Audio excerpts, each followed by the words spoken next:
Hello everyone, it is Joe here from OmniPoke, the channel that brings you guys everything Pokemon.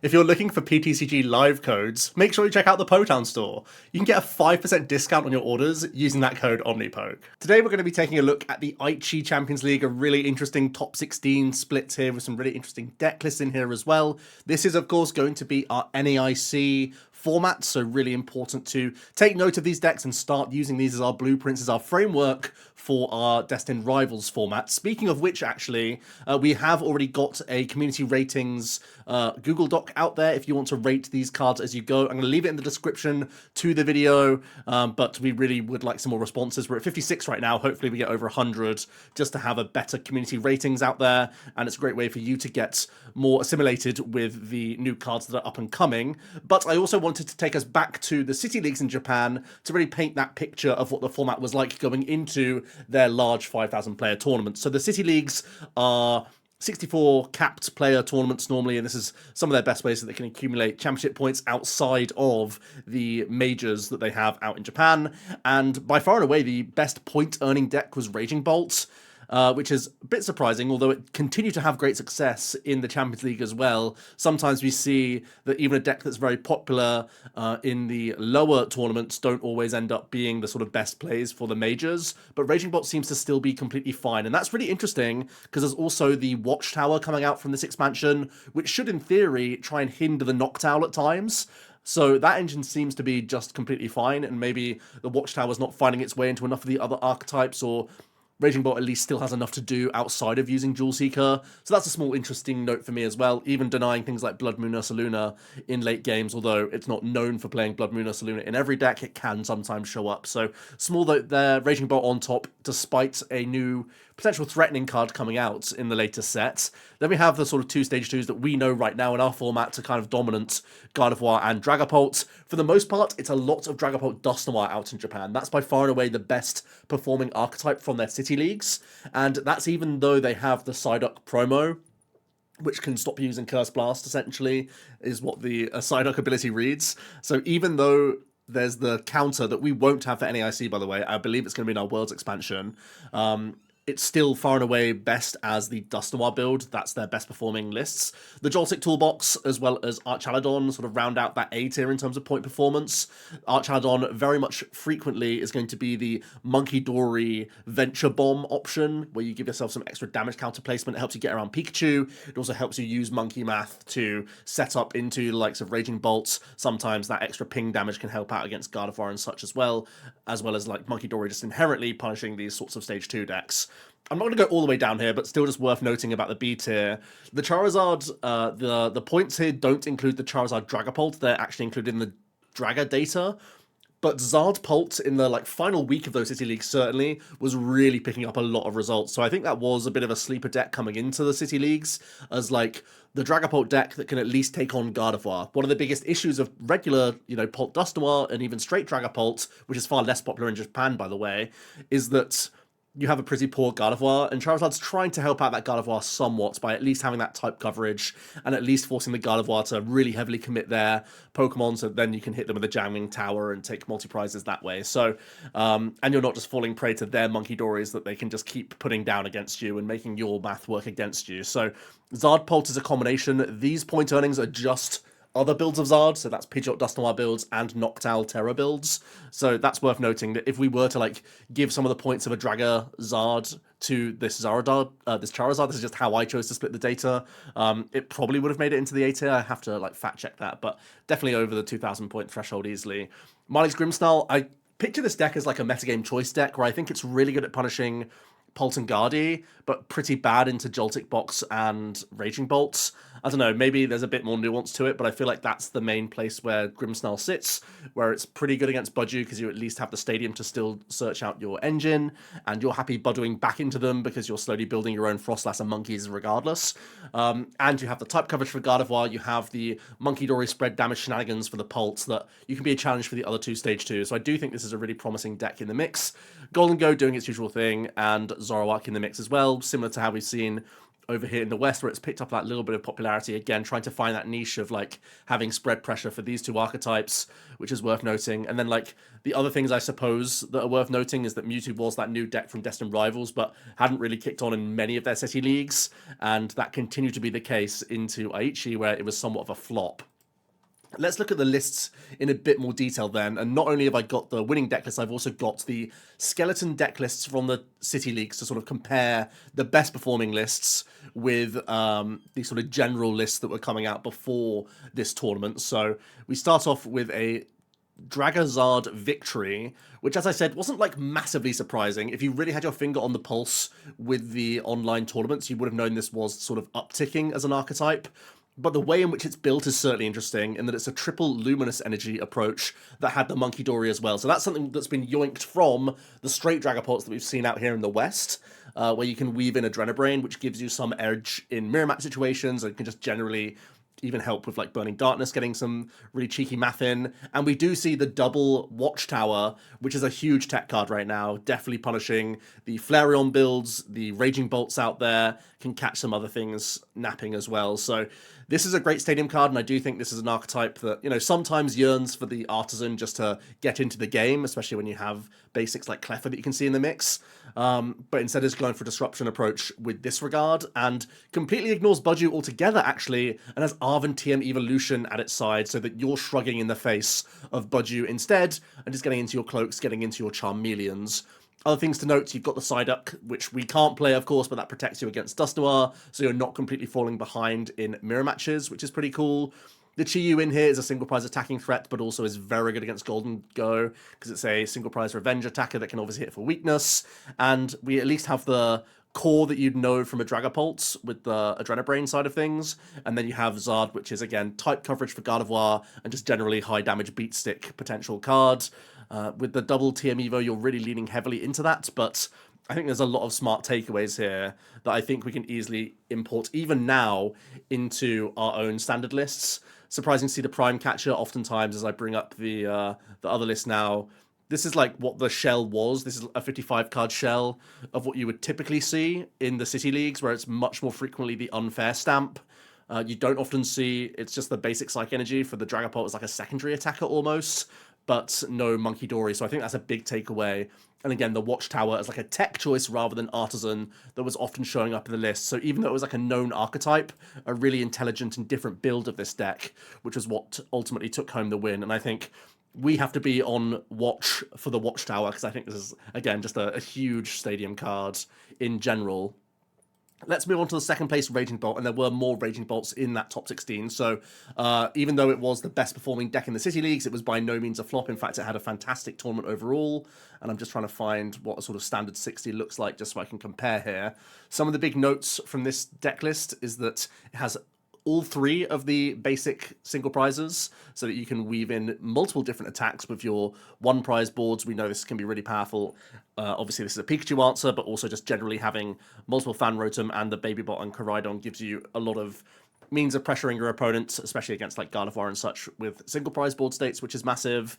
It has the Iron Leaves EX in here as well. This is not only good for the uptick of Charizard, but this is also good for Marnie's Grimmsnarl, and can also be an extra switching card so you just don't get corner trapped. So you have the Leaves and the Prime Catcher in here to try and give yourself some freedom. I'm surprised to see no energy retrieval and quite a high Night Stretcher count. The one E-Switch is like a debated card in the deck list, not always showing up. Oftentimes it's like second Crispin that you see come into the deck list, but ultimately nothing too like outlandish from the list. And actually in Japan, the E-Switch is much more commonplace that we're seeing in their builds, as I like bring this one into the mix here. And it's very common to see energy retrieval, so that was like a cut from our second place finisher here. So pretty cool to see that overall, and also a slightly elevated count of physical grass energy at the 6 count, which is very, very standard in Japan. A lot of the US builds play just 5, but in Japan it's literally 99% of the top 8ing lists in City Leagues play 6. So everyone is on that count out in Japan. Let's have a look at the other Raging Bolts while we're here, just to see if there's any other diversity with our top 8 list here. This one is only playing Koraidon Bolt, so no Slitherwing, a bit less protection against Pikachu, but otherwise completely fine. Just generally like much more limited on that Pokemon side of things. Yeah, the usual supporter cards. yeah, this is a pretty standard list, weaving in the Bravery Charm, which isn't always in the builds, but we know how that can help out. And yeah, 2 more Raging Bolts. So overall, Bolt had a really, really good tournament. This one even weaves in Budju, and still the Iron leaves the X. So this is a bit of a tech card that we have to keep our eye on if there is going to be more Zard Pult and Grimst coming into the mix, and Zoroark to an extent as well. Having an easier means of just having another Grass Swing attacker. Obviously, you can build a Teal Mask Ogapon from nowhere by going Teal Dance Attach Crispin. And obviously there's been E-Switch in other lists as well. But I suppose Iron Leaves fits that mold of just getting into the mix that little bit more aggressively anyway. And even if it's not hitting for weakness, it can still deal with, like, Squawks. There's not a Squawk in this list, of course, but in some mirror matches and whatnot. So, and obviously Mew EX is important in some lists as well. Not showing up in this one either, but just a small thing to note there. And the usual split of Stretcher, Retrieval. And then the final top 16 list here. Not too much variation again. The usual attacking suite. This one actually has a Briar and is on the thicker side of the Ogapon. I'm sure Briar's a surprise card, certainly. A little bit less popular. Has the E-Switch again. I think that can help the Ogapon close on a 3-prize swing turn as well. But yeah, much of a muchness with the bolts. And again, if I just bring back in the skeleton of Raging Bolt from the Japanese meta for the City Leagues, the skeleton's at 58 cards, so it really is only a couple cards of wiggle room that we're seeing for the most part with that list, which means at the very least it's a very refined deck. I think the real tale of this tournament was that Charizard came back in a big way. I think when Dragapult is a more difficult play, suddenly Charizard is just like right back in that mix, and it feels like there's a lot less Budju around as well.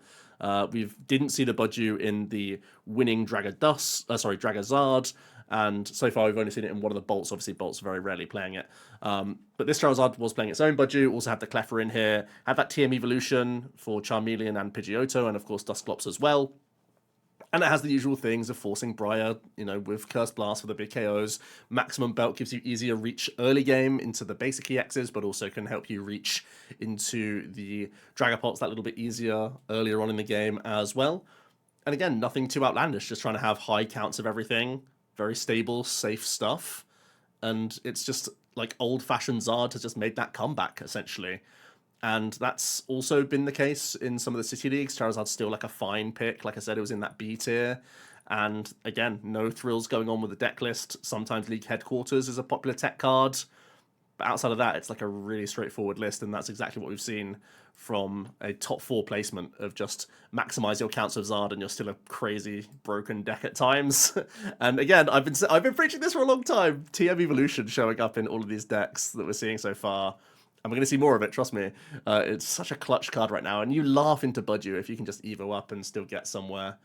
And then the other top 4 list was a Charizard Noctowl, so a Terra like hybrid that was initially, when the City Leagues came out, by far and away the more popular way to play Charizard. This one really is like hybrid in all senses, because it's got the Pidgeot and it still has the 101 Dusk, so you can still try and brute force that Briar. You're still threatening early Curse Blast. This was playing Prime Catcher.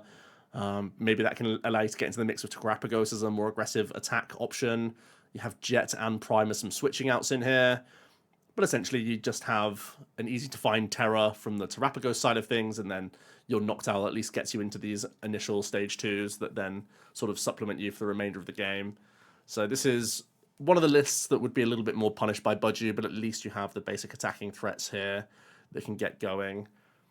And again, nothing too outlandish. I do feel like this is like quite an item-heavy list with as high as 3 Nest Ball, but you kind of need to do that with the Terrapagos in the mix, so an interesting thing to see. Essentially, as soon as there's a hint of Dragapult going away, Charizard is like straight back at the top tables.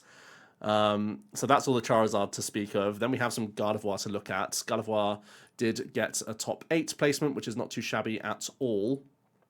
And the deck lists in Japan are really different, actually, from the West. The big inclusions for this exact 60 is a couple copies of the new, essentially, Skylar reprint in this list, because there's no way to search the Petrol, but this just searches your deck for a trainer and puts it into your hand. And this doesn't have to be in the Rockets deck, of course. This is more of a universal card. It's clearly weaker than Arven, but playing 6 Arven just to get into the game is kind of interesting, I suppose, as like a thought experiment. How many is too many?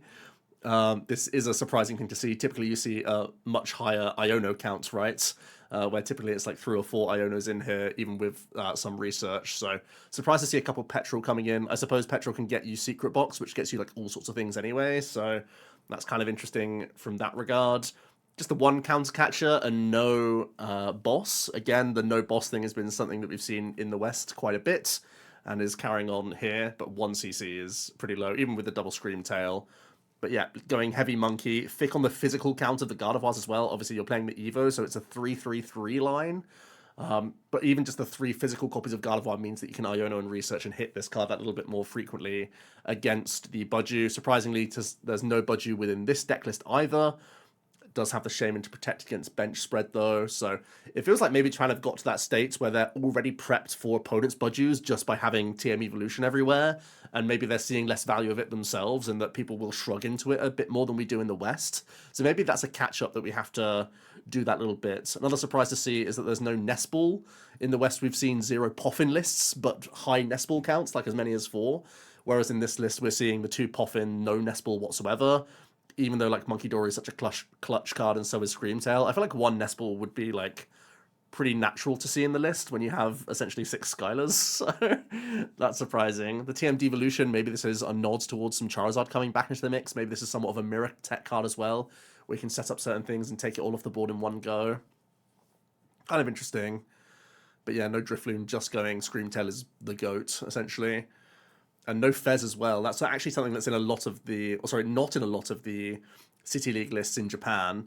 No Fez and Dipty, which feels like it's a card that's in basically all of the Gardevoirs out here in the West right now. Drifloon is much more frequently seen. And we don't always see those Petrols, of course. But as a high-placing Gardevoir, it's a interesting thought experiment to see that show up. There is another Gardevoir, I believe, yep, in the top 16 as well. And I think this is a bit more of a standard list. Definitely a more standard support account. It does have the Lily's Pearl, though, with the Clefairy. That's certainly spicy. This one does have Fez and Budgie. Much more sort of like a Western-looking list, I suppose. With still the 1 TM Evolution, though, so it gives itself that option when you need it. But yeah, the box definitely is showing up, even in these Japanese lists, at a very frequent rate. So it does seem like that's somewhat solved for Gardevoir going forward. This is another deck that could, in theory, play the Watchtower, but it does feel like the Artisan is like much more needed in Gardevoir than something like a Pulse. I know that was like something that was debated within some Gardevoir lists, but I suppose also Gardevoir is like happy into Bolt and into Flareon anyway to an extent, so it's not a big deal. Just a thing to note there. So Charizard was the big winner, but there's definitely an undercurrent of Grimst doing well as well, especially because there was 3 players in the top 16 all on the exact same 60, which is, again, pretty wild to see. And Grimst, like I said, has been pretty high-performing, and I've been hyping it quite a bit. The double Spikemuth Stadium can grab all your Marnie's men, which is just fantastic because this is a great type coverage attacker. Self-accelerates, which means you float your attachments for Monkey Dory, and has great synergy with Frostlass Monkey already because it has a 30 damage snipe, which is huge as well. So Grimst definitely like a powerful card, can use the usual shell, can take advantage of TM Evo for Frostlass in addition to Morgrem. Devo works really nicely in the deck list. You can play Frostlass Monkey Dory side of things and then just have this as a sort of sweeper or a means of really pressurizing more early, and also just being like an anti-Gardevoir deck generally by having this package in here. So you're kind of attacking your opponent on different fronts here. You can play a slower, grindier game if you want to, and just have like one Grimsnell coming out throughout the game, or you can go much more pressurizing with it. I've been really impressed with this card the more I've tested it. It is literally just another means of Charizard, and it sounds silly to think that like 180 and a 30 bench snipe is anywhere near as good as a Burning Darkness, but the synergy that you have by just playing Dark Energy in your deck to get to play Monkey Dory is massive. And yeah, like I said, you can be happy with a slower approach anyway in the deck. I also love the Secret Box synergy here. It's really important for this deck because you get away with only playing 2 Candy, but you can box for Candy and Stadium, and that means you have a guaranteed Grimsnell. So Arven is really consistent at getting a turn 2 Candy stage 2, like old times where it was getting Candy plus Forest, then you would flip the Forest and immediately get your stage 2. Now you can go Arven box, and that gets you Candy Stadium. So it's a very consistent turn 2 attack if you feel like that's the way to go early with Grimsnell if you really want to be aggressive. I think this is, like I said, a punisher of the stage 2s. Probably not great into the all basic decks. My build with Secret Box has been trying a Watchtower to try and grief the Noctowl engines. But that's still more testing to be done, I think.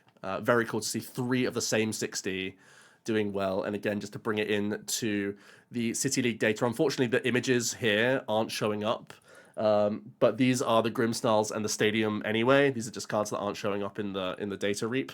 But it's at a skeleton 60, which means almost everyone is playing like the exact same list. So it's not even necessary that these 3 players all created the same list together.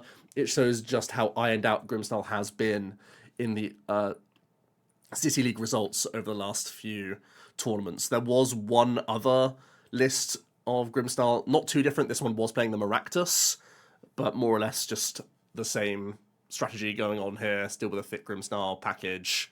Yeah, not too much outlandish with that. But yeah, Grimstyle definitely a powerful deck. Probably the strongest deck to come out of the new set by the looks of things. Like, this is the real deck compared to, like, the Rockets Mewtwo, to be honest with you. Really, really great results there. Couple Flareons as well, just before we gotta head out here. Flareon build in top 8. This was playing the Wellspring Ogerpon, which we didn't see from Ian Robb's most recent list, but that's much more common out in Japan. Trying to find the Flareon staples. Yeah, the Wellspring Ogerpon showing up in like over 70% of the City League lists. And then we also see Leafeon much more commonly in the Japanese metagame as well. Again, could be because of Grimstyle, could be because of Charizard coming back as well. Just to have an additional type coverage attacking Mon within the deck list. And Flareon is like essentially just a Golden Go answer / early game enabler to power up your other guys, really.